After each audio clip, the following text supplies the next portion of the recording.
பக்திமன்ற அன்பர்களுக்கு வணக்கம். சேனலை சப்ஸ்கிரைப் செய்து லைக் கொடுங்க. இன்று மத்திய கைலாஷ் கோயில் அல்லது நடுக்கைலை என்று அழைக்கப்படும் கோவிலை பற்றி பார்ப்போம். இது மூலவர் அத்யானந்த பிரபு, பாதி விநாயகர் பாதி அனுமன். இந்த கோவில் அடையாறில் உள்ள சர்தார் வல்லபாய் பட்டேல் சாலையில் அமைந்துள்ளது. இக்கோயிலின் மூலவர் வெங்கட ஆனந்த பிள்ளையார். கருவறையை சுற்றி சிவன், திருமால், உமை, சூரியன் ஆகியோரின் சிறு கோவில்களும் உள்ளன. மேலும் பக்தர்களின் வேண்டுகோளுக்கு இணங்க அனுமன், பொற்பைரவர், ஒன்பான்கோல் சிலைகளும் வைக்கப்பட்டுள்ளன.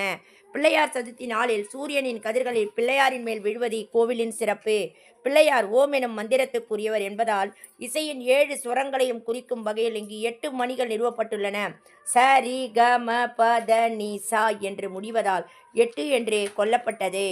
இந்த மத்திய கைலாஷ் பிள்ளையார் கோவில் மிகவும் சக்தி வாய்ந்தது. வினைதீர்த்த விநாயகர். அனைவரும் அத்யாந்த பிள்ளையாரை வழிபட்டு வாழ்வில் வளம் பெறுங்கள்.